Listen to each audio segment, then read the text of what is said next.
losing, of course, to Barcelona in the Super Copa and now to Albacete. Much lower opposition in the Copa del Rey. It means Albacete advanced to the Copa quarter-finals for the second time and first since 94-95.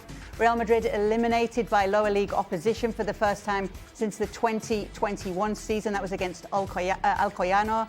And then Albacete, a 17th in the second division, 1 point above the relegation zone. Alex Kirkland, our Madrid correspondent here. This is a disaster for Real Madrid, Alex. Yeah, it's the worst possible start for Arbeloa. This defeat, it isn't on him. Yeah, it's not entirely his fault. He literally took over yesterday, took his first training session yesterday, had his first press conference yesterday. But I mean, he was saying in his press conference just now, he tried to take responsibility. He said, "This is on me. I'm the coach. I picked the squad. I picked the team. I made the decisions." But watching the team tonight, this still looked like the same Real Madrid team. Of course it did. It's been no time at all for Arbeloa to kind of get his ideas across or really make any changes. And so there were sort of familiar flaws for this Real Madrid team tonight in terms of no real clear idea of how they want to play, difficulty creating chances. Dodgy at the back as well. The one thing I think you can lay on Arbeloa, and again, he took responsibility for this in his press conference just now, is the team selection. They left out a number of players, rested a number of big names for one reason or another, some minor knocks and injuries. This was a team without Mbappe and Bellingham and Rodrigo and Courtois and no Carreras, other players who are injured like Militao, Antonio Rudiger. Arbeloa brought in some youngsters from the reserve team, Castilla, who he's been coaching and he knows well. Some of them did okay. Others not so much. So I think, you can blame Arbeloa in terms of, like I say, the selection of the squad, the selection of the team. But we know that Real Madrid's problems go much deeper and go much further back than a coach who literally took over 24 hours ago. Yeah, as Alex said, Arbeloa did say that afterwards for his team selection, but even that team should have been beaten Albacete, Ale. Yeah, but Arbeloa himself also in the same press conference and in the same answer, he said, well, the issues of us playing against lower opposition teams, as we saw against Talavera, how difficult that was. So he knew this was going to be difficult. And I'm not suggesting that this team that we just showed there shouldn't be better than Albacete and they shouldn't beat Albacete. Of course they should. Of course they should. That goes without saying. But if it is your first game with this team, you are taking over the team, it's not only about the results, but also about the messages that you're sending to your now players. These players now are yours. And so while you may think, okay, we're going to rest some players, rest them, but take them on the trip. Put them on the bench, because this is the bench that was available to Real Madrid today. So when the game was getting out of control and you need some help, you're not turning to Manuel, Ángel, Sergio Mestre, Joan Martínez, César Palacio, what? Right? So that you have options. But most of all is the message that you're sending to the players. You just lost a final in the Supercopa de España. Right? And I understand that you want to give a rest to certain players. Give them the rest, but have them there. You need unity. You need this team to be together, not some guys in Madrid and other guys over here. If you're looking for unity, that doesn't happen if those guys are over there and these guys are over here trying to get a result at Albacete. You want to bring the group together and you want to have options on the bench just in case things get complicated, which they have had a tendency to be so for Real Madrid this whole season, including the last round against Talavera, which he referenced. If he knew this was going to be tricky, if he knew this was going to be difficult, then you need whatever squad you had available, you need that full squad ready for you just in case things got, as he thought they would, complicated and tricky. Do you agree with Ale? I do agree 100%. I understand you rest Mbappe. After that, I think you get your first team on the field. The only way you get better is by playing through it. And then you also have to get everybody together. As Ali said, even if you're not playing everybody, you still have you have to get the group playing as one.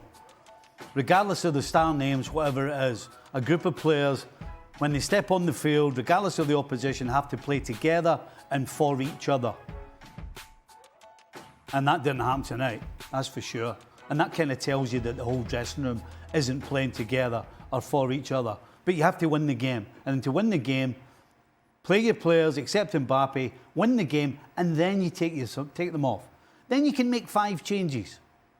But don't do it the other way around and then not bring them. And then when you need help, you don't have any help either. So, Arbeloa's got it wrong. But at the end of the day, any Real Madrid team that steps on the field against Albacete, who are struggling in the second division, should be winning. So what are they going to do now, Alex? There's got to be some damage limitation. Obviously, there's still 2 cups to play for in the Champions League in La Liga, where they are trailing to Barcelona. What happens next? Well, the big question, I think, is how the Bernabeu crowd responds to the team on Saturday. You know, back in action in La Liga on Saturday against Levante. In theory, a very winnable game at home. But we've heard whistles from the crowd at the Bernabeu in the last few weeks for Xabi Alonso's team. That was part of the sort of deteriorating kind of situation around him that ended in him losing his job. How will the crowd react to this team now, having just lost the Super Copa final, knocked out of the Copa del Rey? There was some sort of disagreement and debate about those previous whistles. Were they aimed at the players? Were they aimed at the manager? It's really the players in the spotlight now because the manager's gone. He's out. Arbeloa has come in. The players are in the spotlight now. And of course, the boss, the president, Florentino Perez as well, who's made the decision to sack Xabi Alonso, despite the sort of presentation of that as being by mutual agreement, and bring in Arbeloa. And this first game has been a disaster. So I think it's going to be really interesting how the crowd reacts on Saturday and how the team play. And yeah, Arbeloa, again, just has a couple of training sessions before that game. Not much time. Let's see how many of those players who've been rested tonight are rested sufficiently to come back in for that game. Quite a few of them, I think will be.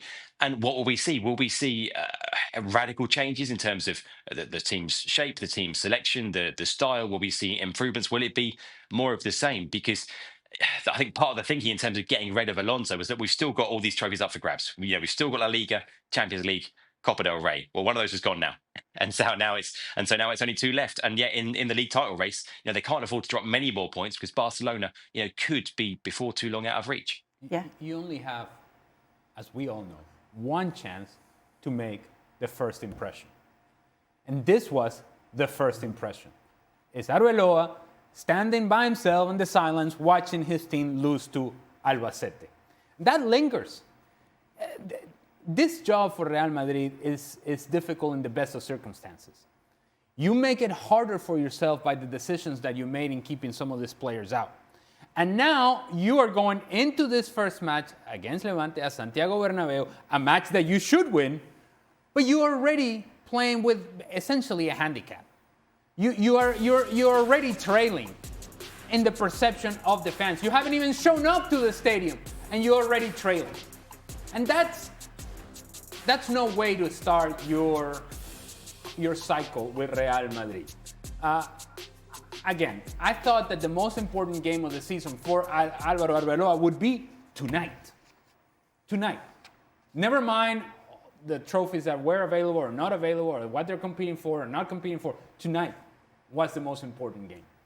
And tonight, they failed. So the first impression that we get from Arbeloa is a failure. And it's a massive failure. Real Madrid fans and supporters may say, well, it's only Copa del Rey. Well, I can tell you the same thing and say, it's only Albacete. And you lost to Albacete. It's a failure for Arbeloa. It's a failure for this club. How you manufacture momentum, positive momentum going forward, is by winning. He said that failure, the road to victory, or something like failures lead to victories. No, about victories lead to victories. About you win. Don't get philosophical on me. Don't get philosophical. Win matches, and then we can build momentum going forward. And you can point to it and say, well, Xabi Alonso wasn't the problem here then.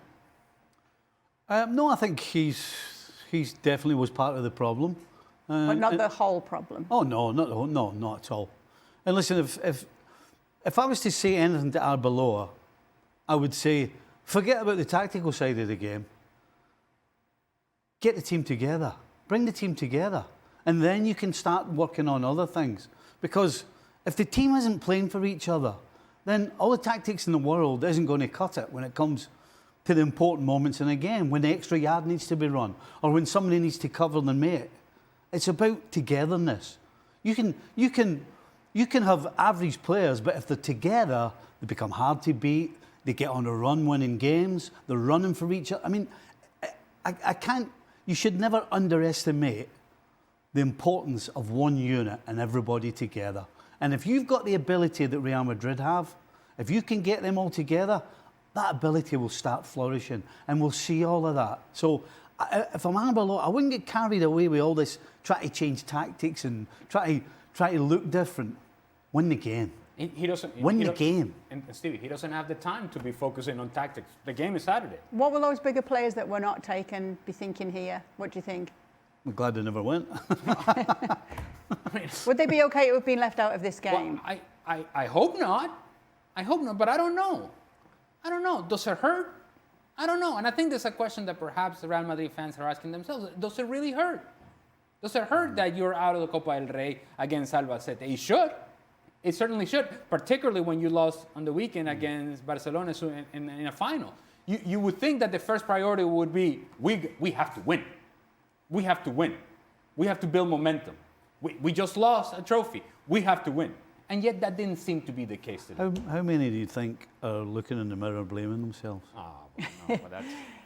That's And none. just to further the point, Alex, even if the blame isn't given to Arbeloa from the fans, it's certainly put a whole lot more pressure on him now. Yeah, I mean, that pressure was there already. Maybe it does increase a little bit more, but I'm not sure how much it can increase because it was already massive. This is one of the most high pressure jobs in world football. And talking about the players, it's going to be really interesting to see what changes we see in terms of what looks like their attitude on the pitch and their performance. We know that the names of the players who weren't happy with Xabi Alonso. We've talked about it. We've reported it. We've discussed it. Some of the big players in this team weren't happy. Yeah, that's gone now. He's gone and someone else has come in. Are we going to see a big uptick in performances from someone like Vinicius Junior? Well, tonight we didn't. He's one of the few sort of big names who stayed in the team and started this game, and he was poor. It is difficult for a player like that to go away from home to a lower tier side. Maybe not the best pitch, but still, he was poor. And so, let's see how Vinicius Junior performs, for example, on Saturday against Levante, where we see a big improvement in his performance because the coach that we know that he wasn't that keen on has gone. So that's another big one to watch, I think. You know Vinny's performance tonight? Tell me. It's got the look of, why am I here? And all the other ones are not. That's how he performed. He wasn't performing to say, right, I'm going to take this team on my shoulders. I'm going to make sure we win. And then I'm going to get goals and I'm going to get some glory. He's running around thinking, how come Bellingham sat back in his flat or wherever he is? How come I'm here? That's exactly how he played. And hence why you won, and you said it, Stevie, you won togetherness. We're all in this together. It's a nightmare to come here and play, but we're in this nightmare together. We are suffering together. If indeed that's what it comes down to, suffering, which it shouldn't for Real Madrid against Albacete, and yet it did. But at the very least, you're doing this together. Now, on the subject of Vini Jr., you cannot tell me that Hefte Betancourt it outplays Vini Jr. And yet he did tonight. So yeah, Arbeloa obviously carries a lot of the burden here. But the players who, whether it's quietly or they've demonstrated that they were not in agreement with the decisions made by Xabi Alonso, today was the first impression for them too, in the post-Xabi Alonso era. Oh, that guy was the problem, it wasn't me. And what impression did they give? None. Zero. Poor. Yeah, we just mentioned the last cup upset was Alcoyano. That was under Zidane back then, Alex. And Alcorcon before that was under Pellegrini. There was no knee-jerk reaction then. This is early days, though, for Arbeloa. We know what Florentino Perez is like. There's not going to be a knee-jerk reaction, is there?